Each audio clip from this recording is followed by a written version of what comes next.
For nearly 28 years after the Second World War ended, a Japanese holdout went on fighting it, alone, in a hole in the jungle of Guam. On a January evening in 1972, two local men checking their shrimp traps in a shallow river wade straight into him, a gaunt stranger in clothes woven from tree bark, still braced for a war that finished a generation before he was found.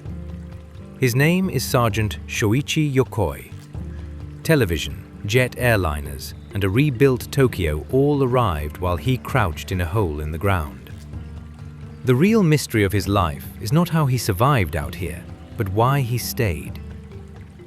Before the war, Shoichi Yokoi lived a small and ordinary life.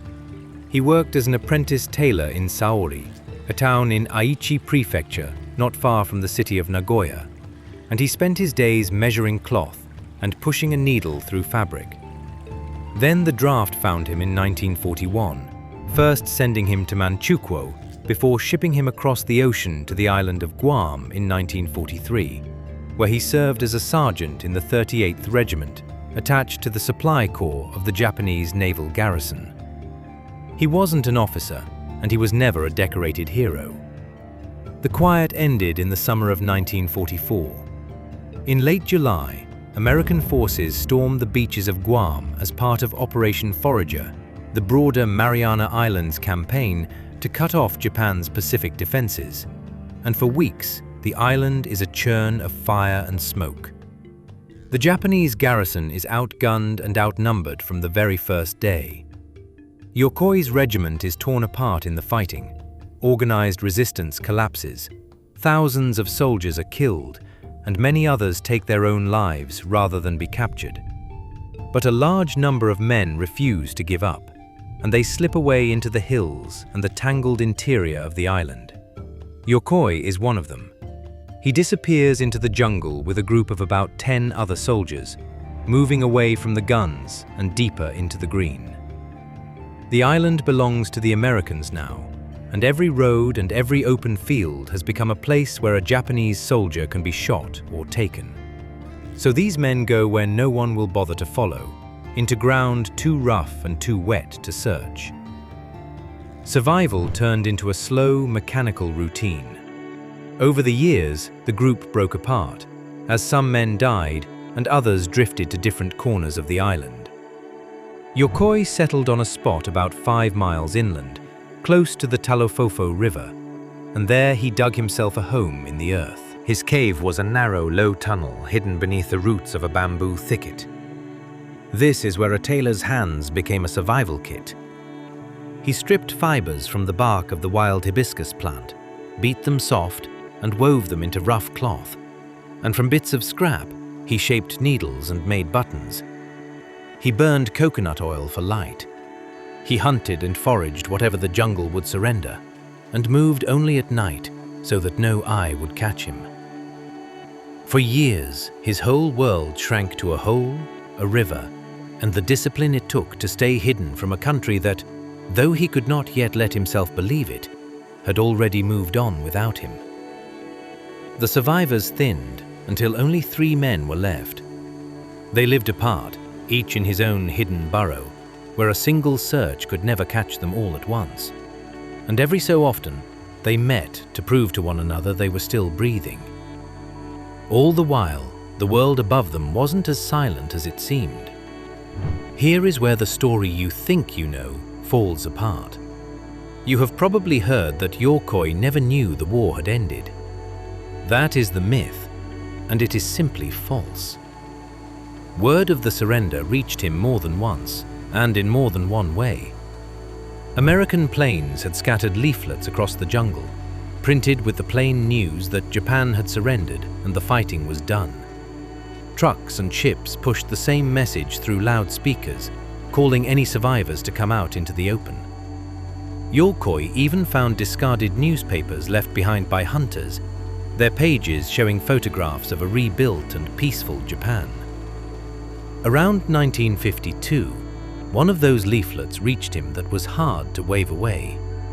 He and his companions talked it over, and together they made a decision that would cost them decades.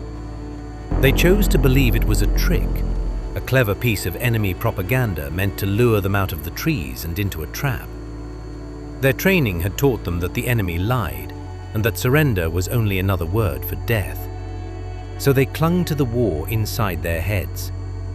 But as the years stacked up, the leaflets kept coming, and the evidence grew heavier, until the story that the fighting still raged became almost impossible to hold.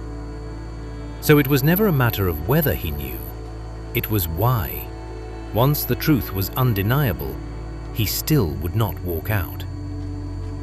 The answer is not a single thing. It is a bundle of fear and training, knotted so tightly that Yokoi couldn't pull himself free of it. He was a product of the Senjin-kun, the field code rooted in the ancient Bushido tradition and drilled into every Japanese soldier. That code taught that being taken alive was a disgrace worse than dying, a stain that spread from the soldier to his whole family. As Yokoi himself later put it, they had been told to prefer death to the shame of being captured alive. On top of the code sat a colder, more practical fear. He was a sergeant, and he believed that if he ever came home, his own government would put him on trial as a deserter and maybe stand him before a firing squad for the crime of surviving. The Americans frightened him too, because he was certain that showing himself meant a bullet or worse. He was pinned between a code he couldn't break and a country he was terrified to rejoin. And while he hid in his cave, that country was busy forgetting him. In 1955, the Japanese government officially declared Shoichi Yokoi dead. For 17 years, the last word on him was a death notice, his name cut into a memorial stone, even as he sat alive in the mud of Guam, still weaving bark into cloth. Then time took away the last thing he had. Around 1964, the two men who had shared his exile died. How they died is disputed to this day. What is certain is that they were gone. Yokoi buried them in the jungle and went back to his hole. For the final 8 years of his ordeal, he was completely alone, with no one left to talk to and no one left to help him hold on to the belief that the war still burned somewhere. The discipline that had once kept 3 men alive now belonged to one, and it kept right on going, waiting for a signal that was never going to come. Which brings us back to that shallow river on a January evening in 1972.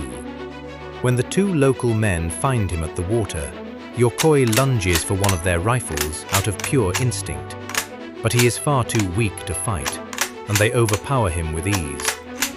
Within hours, he is lying in a hospital bed, and the news of him is racing around the planet. Japan reacts as if a dead man has sat up and started talking.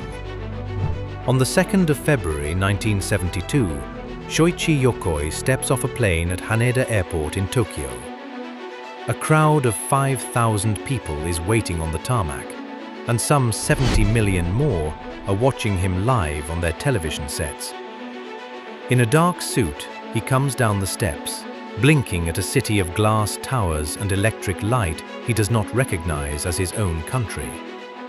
Low and formal, he bows to the cameras and speaks the single line the whole nation will repeat for the rest of the year. The words are simple. He says, "It is with much embarrassment that I return." This is a collision between 2 different centuries. Yokoi is a man of the 1930s, still braced for a court-martial and a rifle squad, and he steps into a Japan that has grown rich, democratic, and deeply tired of war. Though he never met Emperor Hirohito in person, Yokoi later visited the Imperial Palace grounds to pay his respects, a gesture that underscored just how completely his world had been shaped by devotion to a sovereign and a military system that no longer existed in the same form. To the young, he is a curiosity, a strange relic crawled out of a past they would rather not think about. He becomes a celebrity in a world he finds loud and wasteful, a man who lived on almost nothing for 28 years and can't understand a country that seems to want everything. He built a life inside that discomfort. He married, became a familiar face on Japanese television, and taught a fascinated public about thrift and plain survival. He was not the last of his kind.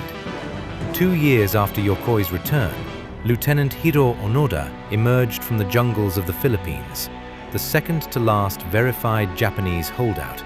Though unlike Yokoi, Onoda refused to lay down his arms until his former commanding officer flew from Japan to formally relieve him of duty. And in late 1974, Teruo Nakamura was found on a remote Indonesian island, the final confirmed holdout of the Second World War. Together, these 3 men form the last chapter of a military philosophy that refused to let the war end, long after everyone else had buried it. Shoichi Yokoi spent another 25 years in that new Japan, and he died in 1997. His story gets told as a tale of endurance, and that part is true. What sits underneath that endurance is darker. This was never a man who failed to hear that the war was over. He kept a promise long after the world stopped asking, until he could no longer tell the difference between duty and a cage. For more deep dives into the hidden stories of military history, make sure you're subscribed to the channel.